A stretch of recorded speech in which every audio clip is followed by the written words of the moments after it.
मैं आज अपने डॉगी शेरा को खुश करना चाहती थी। मैं उसकी कमियों को समझ रही थी, उसे किस चीज की आवश्यकता थी। आज वह कमी मैं पूरी करने वाली थी। हम दोनों अकेले तो थे ही, साथ में हम दोनों को एक दूसरे का सहारा भी था। उसके बिना मैं भी अधूरी थी और मेरे बिना उसका भी कोई नहीं था। वह जिस चीज के लिए तरस रहा था वह मुझसे कुछ भी छुपा नहीं था। मैं उसे कहीं भी बाहर जाने का कोई भी मौका नहीं देना चाहती थी, इसलिए आज शाम मुझे उसकी वह इच्छा पूरी करनी थी। दोस्तों, मेरा नाम शालिनी है। मैं इंजीनियरिंग की पढ़ाई करके गुजरात में एक जॉब पर लग गई थी। मेरे माता पिता नहीं थे और न ही कोई भाई बहन। मेरे चाचा चाची ने मुझे कुछ समय अपने पास रखा और फिर वह भी ताना मारने लगे। उनकी नजर मेरी जमीन जायदाद पर थी। वह चाहते थे कि मैं यहाँ से कहीं दूर निकल जाऊँ। कई बार तो उन्होंने मुझे मारने की भी साजिश रची थी, लेकिन मैं बच गई थी। मेरी इंजीनियरिंग की पढ़ाई तो पहले ही पूरी हो चुकी थी। जब मेरे माता पिता का देहांत हुआ था उससे पहले मैंने नौकरी के लिए भी अप्लाई किया था। मेरी जॉब लग गई थी। मैं अपने गाँव को छोड़कर गुजरात आ गई। मैंने अपने मामा की मदद से अपने पिता का जो भी हिस्सा था उसमें से कुछ हिस्सा बेचकर बाकी का हिस्सा मैंने एक स्कूल बनाने के लिए दान में दे दिया था। मेरी जरूरत के हिसाब से मेरे पास काफी पैसा था। मैं कोई अच्छा बिजनेस भी कर सकती थी, लेकिन जब जॉब लग ही चुकी थी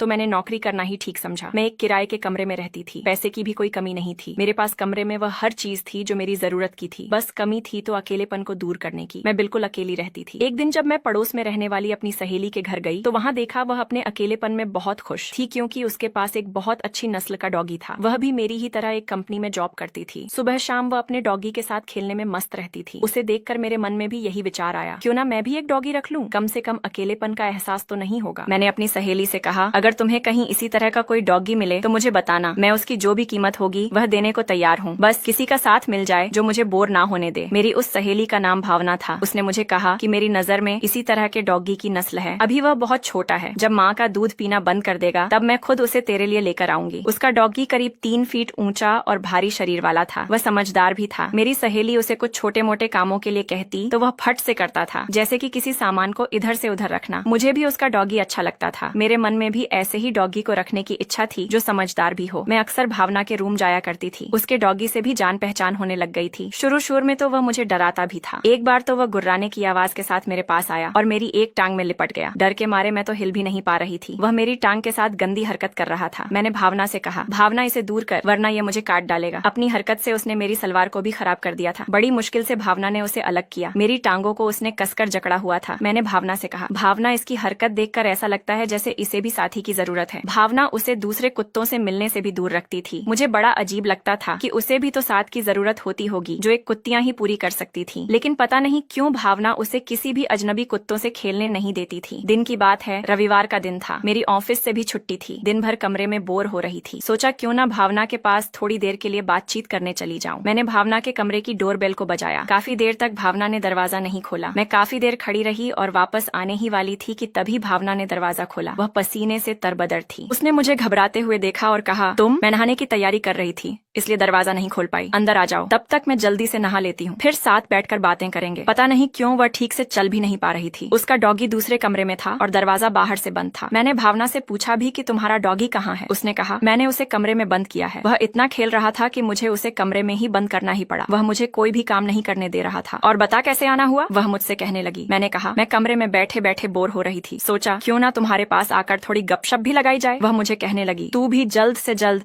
ऐसा ही एक डॉगी पाल ले, तुझे यह बोर नहीं होने देगा। उसका मुझे ये कहने का अंदाज कुछ ठीक नहीं था। मैंने कहा, भावना, मैंने तुझे कहा तो था कि मुझे भी ऐसा ही एक डॉगी चाहिए। अब तो वह बच्चा भी थोड़ा बड़ा हो गया होगा, जाकर पता करना। फिर भावना ने कहा, मैं आज शाम को ही उनके पास जाऊंगी जिनके पास इस नस्ल का डॉगी है। तुम्हें भी साथ में ले जाऊंगी। वह कुत्तों का व्यापार करते हैं। तुम्हें जो पसंद होगा वह ले लेना। मैं सोच रही थी कि डॉगी रखने से जिस तरह से भावना अकेलेपन से खुश है, मैं भी अपना अकेलापन दूर कर पाऊंगी। उसकी जो भी कीमत होगी मैं देने को तैयार थी। हम दोनों शाम को चले गए। वहाँ जाकर मुझे एक दूसरी ही नस्ल का डॉगी पसंद आ गया। वह बहुत मासूम सा था और अभी करीब 10 महीने का ही होगा। वह समझदार तो था ही, साथ ही बहुत साफ सुथरा भी था। मैंने उसे RS 5000 में खरीद लिया। आते समय मैंने उसे बिस्कुट और डॉगी के खाने पीने की चीजें खरीद ली। मेरे कमरे में उसका पहला दिन था। वह मुझसे दूर दूर ही रह रहा था। मैं उसके साथ बातें कर रही थी, लेकिन वह मेरे साथ खास घुल मिल नहीं रहा था। यह तो मैं जानती थी कि उसे मेरे साथ घुलने मिलने में थोड़ा वक्त लगना था और वही वक्त मुझे ज्यादा से ज्यादा उसे देना था। उसका नाम शेरा था। वह भले ही अभी 10 महीने का था, लेकिन उसका शरीर एक जवान डॉगी जितना था। अभी भी उसकी ऊंचाई 2 फीट के आसपास थी। मैं उसे जिनसे लेकर आई थी उनका कहना था कि इसकी हाइट करीब 3 फीट तक जाएगी। खैर, इसमें अभी कुछ समय था। मुझे तो उसकी अच्छे से परवरिश करनी थी। वह चुपचाप नीचे ही बैठा था। मैंने उसे बैठने के लिए अपने ही कमरे में एक तरफ जगह बना दी। वह वहीं बैठा करता था। धीरे धीरे वह मेरे साथ घुल मिल गया। वह हर वक्त मेरे पीछे पीछे ही चलता रहता। मैं जो उसे कहती थी वह उसे मानता भी था। काफी दिन बीत चुके थे। मैं सुबह उसे ड्यूटी पर जाने से पहले कमरे में ही बंद कर देती थी। मैं जहाँ पर रहती थी वह कई मंजिल ऊंची इमारत थी। मेरा कमरा तीसरे फ्लोर पर था। वहाँ की खिड़की से बाहर गार्डन का नजारा साफ साफ दिखाई देता था। खिड़की के साथ ही एक सिंगल बेड भी लगा था। वह उस पर बैठकर बस बाहर झांकता रहता था। जब मैं शाम को वापस आती थी वह दूर से ही मुझे पहचान लेता था और पहले ही दरवाजे के पास आकर मेरा इंतजार करता। जब मैं दरवाजा खोल कर आती तो वह मुझसे लिपट जाता। मैं भी उसे गोद में उठाकर खूब प्यार करती। दिन की जगह अब महीने बीतते गए। वह धीरे धीरे जवान हो रहा था। वह इतना जवान हो गया था कि अब मैं उसे गोद में नहीं उठा सकती थी। मुझे वह काफी भारी लगता था। उसकी मुझसे लिपटने की हरकतें बढ़ती ही जा रही थीं। उसके पंजों से मुझे चुभन महसूस होती थी। कई बार तो वह इस तरह से उछलता था कि मैं नीचे ही गिर जाती थी और वह मेरे साथ खेलने की कोशिश करता, लेकिन मैं उसे हटा देती थी। मुझे उसे बड़ी मुश्किल से अपने से दूर करना पड़ता था। कई बार तो मैं उससे बचने के लिए उसे अलग कमरे में बंद कर देती थी। तब जाकर मैं अपने कपड़े भी बदल पाती थी और दूसरे काम भी कर पाती थी। जब खाना खाने का समय होता था तभी मैं उसे कमरे से बाहर निकलती थी। उसे थोड़ी ही देर बाहर घुमाकर वापस कमरे में लाती थी। फिर वह अपनी जगह पर जाकर चुपचाप सो जाता था। उसकी बढ़ती हरकतें देखकर मुझे चिंता होने लगी थी कि कहीं मैंने इसे अपने साथ रखकर गलती तो नहीं कर दी। मैं यहाँ पर इसके साथ अकेली रहती हूँ, इसकी हरकतों से कहीं मुझे दिक्कत ना हो जाए। मैं पड़ोस में अपनी सहेली भावना के पास सलाह मशवरा करने चली गई। मैंने उसे बताया कि शेरा की हरकतें और उसका शरीर दोनों बढ़ रहे हैं। कई बार तो मैं उसे संभाल भी नहीं पाती। मैं क्या करूँ? अभी ना जाने उसने और कितना बढ़ना होगा। वह अपने दांतों से गुर्राते हुए मुझे इस तरह से पकड़ता है कि कई बार तो डर लगता है कि कहीं मुझ पर वार ना कर दें। अगर कभी मैं तुझे आते जाते नजर ना आऊं तो मेरा दरवाजा खोलकर मुझे देख लेना। कहीं ऐसा ना हो कि मैं कभी शेरा का शिकार बन जाऊं। वह हंसते हुए कहने लगी, तू भी ना कैसे कैसे ख्याल अपने मन में लाती है। ऐसा कुछ नहीं होता। मेरा डॉगी 5 साल से मेरे पास है। मैं इसे अच्छी तरह से पहचानती हूँ। इन्हें बस समझाना पड़ता है। यह अपने मालिक के वफादार होते हैं। वह सिर्फ तुम्हारे साथ खेलना चाहता है और तुम उसे खेलने नहीं देती होगी। कभी उसके साथ खेल कर देखना बहुत अच्छा लगेगा। इससे वह तुम्हें समझने भी लगेगा। उसे भी साथ की जरूरत है और तुम्हें भी। तभी तुम्हारा अकेलापन भी दूर होगा, जैसे कि मेरा हो चुका है। मैं भी अपने डॉगी के साथ जब मन करता है तब खेलती हूँ। कई बार मैं जब थकी हारी होती हूँ। बस हम दोनों तभी नहीं खेल पाते, बाकी हम हर रोज खेलते हैं। अब चुपचाप अपने शहरा के पास जा और उसे समझ कि उसे क्या चाहिए। वह अपने आप तुम्हारे साथ शांत रहने लगेगा। गलती के लिए उसे डांटा भी करना, वरना वह जिद्दी हो जाएगा। मुझे भी लगा कि भावना ठीक कह रही है। मुझे उसे डरना नहीं चाहिए, बल्कि उसकी जरूरत को पूरा करना चाहिए। मैं वापस अपने कमरे में आ गई। वह खिड़की के पास बैठा बाहर के नजारे देख रहा था। वह कभी मेरी तरफ देखता और कभी बाहर। वह मुझे कुछ इस तरह से देख रहा था मानो ऐसा कह रहा हो कि उसे भी बाहर जाना है। मैंने बाहर गार्डन में देखा तो वहाँ एक कुत्तियां थीं। मेरा शेरा उसे देखकर मुझ पर अपने पंजे से छूकर बाहर जाने की मानो गुजारिश कर रहा था। मैंने खिड़की का पर्दा लगा दिया और उसे वहाँ से उठकर अपनी जगह पर जाने के लिए कहा। वह कुछ देर मायूस होकर वहीं बैठा रहा। जब मैंने उसे डांटा कि उठो और अपनी जगह पर जाओ, यहाँ बैठकर उस आवारा कुतिया को लाइन मारोगे। आजकल तुम्हारी हरकतें कुछ ठीक नहीं है, ये मैं भी देख रही हूँ। चुपचाप उठो और अपनी जगह पर जाओ। ऐसा कहते हुए मेरी आवाज में भारीपन था। फिर वह चुपचाप उठा और सीधा अपनी जगह पर चला गया। मुझे भावना की बात याद आई और सोचा कि मुझे इसे इसकी गलती के लिए डांटना होगा, तभी इसे अच्छे बुरे की समझ भी होगी। शाम को जब मैंने उसे खाना दिया तो उसने खाने की तरफ देखकर अपनी नजरें फेर ली, मानो कह रहा हो कि मैं नाराज हूँ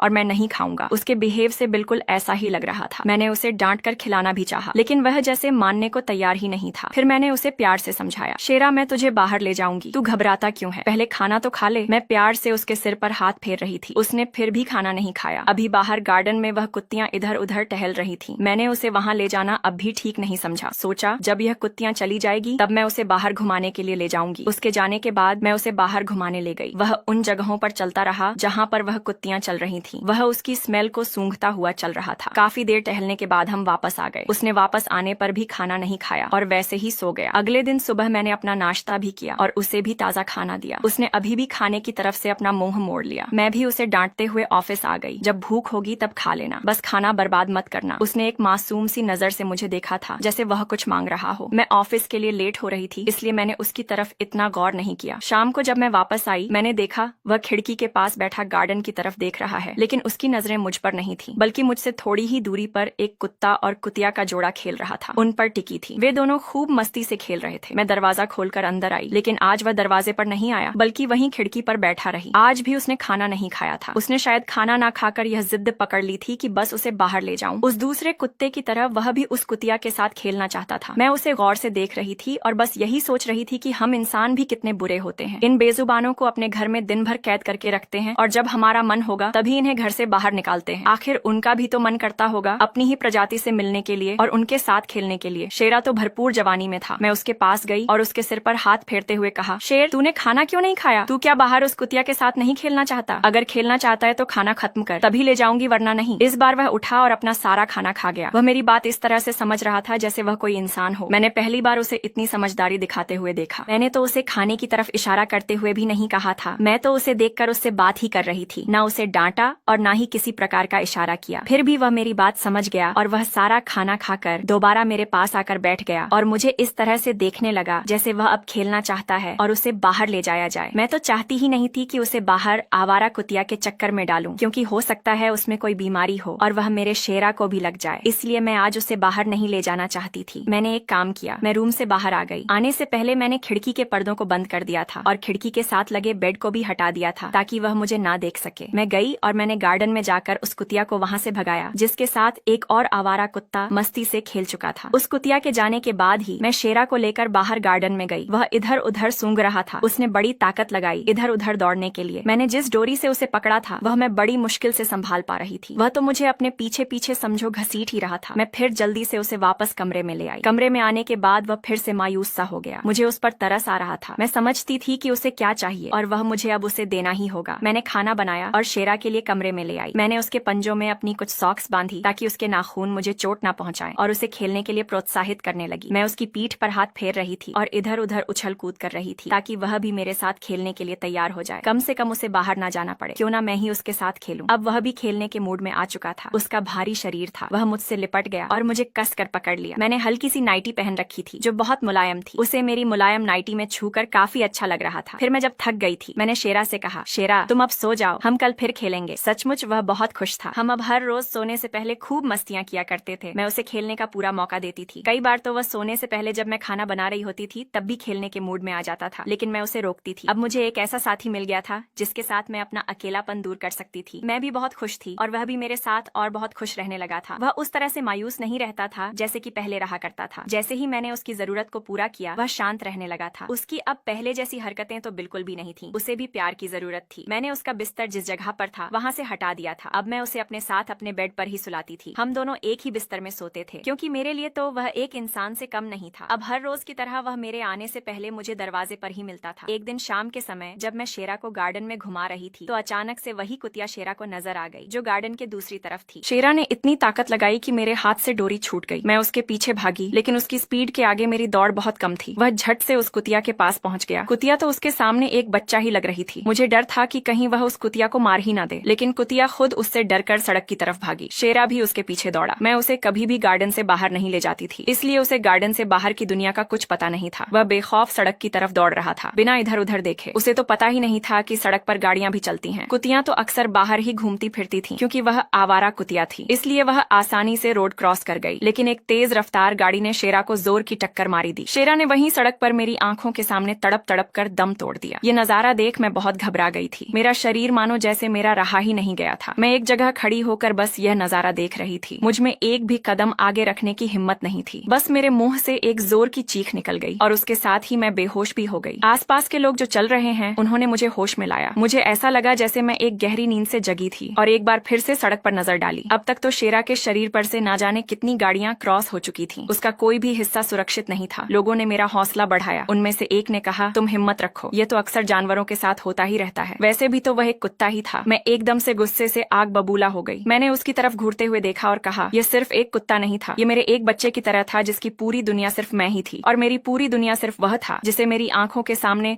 तुम जैसे लोगों ने ही कुचल डाला। अगर इस कुत्ते की जगह पर तुम्हारी कोई औलाद होती तो तुम पर क्या बीतती होगी, जरा यह सोचो। मैं वहीं पर बैठे बैठे जोर से चिल्लाकर अपना सीना पीट रही थी। कुछ भले लोग भी थे जिन्होंने मेरी भावनाओं को समझा। वह मुझे मेरे घर तक लेकर आए। जब उन्हें पता चला कि सचमुच मैं अकेली रहती हूँ और वही मेरी दुनिया था तो उन्हें मुझ पर बड़ा दुख हुआ। मेरी सहेली भावना को भी पता लग चुका था कि मेरा डॉगी शेरा अब नहीं रहा। वह मुझे समझ सकती थी, इसलिए उसने मुझे अपने पास कुछ दिनों के लिए रहने को कहा। मैं भावना के साथ कुछ दिन रही, फिर दोबारा अपने कमरे में रहने लगी। आखिर कब तक मैं उसके पास अपनी जिंदगी काटती। कई दिनों तक मैंने उसकी याद में खाना भी नहीं खाया, क्योंकि घर में मुझे उसके सिवा और कोई भी नहीं था जो नजर आता। वह हमेशा मेरे अगल बगल में ही रहता था। हर जगह पर उसकी यादें थीं। आज इस घटना को बीते हुए 1 साल हो गया है। उस दिन के बाद मैंने कभी भी किसी डॉगी को नहीं रखा, क्योंकि यह दुनिया वाले पैसे कमाने के लिए जिस रफ्तार से भाग रहे हैं उस रफ्तार में कहीं वह भी कुचला ना जाए। आज भी मैं अकेलेपन का सामना कर रही हूँ और पछतावा कर रही हूँ कि मैं पहले अगर अपना अकेलापन दूर करने के लिए शेरा को नहीं रखा होता तो शायद आज वह कहीं ना कहीं तो जिंदा होता। वह कुत्तियां आखिर में मेरे शेरा को लेकर चली ही गई। उस दिन के बाद वह कुत्तियां चिड़िया मुझे दोबारा कभी भी कहीं भी नजर नहीं आई। शायद मेरा शेरा अपनी मौत को ही खिड़की से झांक कर देखा करता था। दोस्तों, इंसान हो या जानवर, भावनाएं तो सबके अंदर होती हैं। हमें हमेशा बेजुबानों को सम्मान देना चाहिए, उन्हें समझना चाहिए, आखिर उनकी भी तो जिंदगी है। मैं समझती हूँ कि जानवर को जानवर समझना बहुत बड़ी भूल है, बल्कि अगर जानवर से प्रेम किया जाए, उनकी भावनाओं को समझा जाए, तो एक जानवर में भी इंसान नजर आएगा। तो चलिए दोस्तों, आपको मेरी ये कहानी कैसी लगी? अगर अच्छी लगी हो कि तो प्लीज आपसे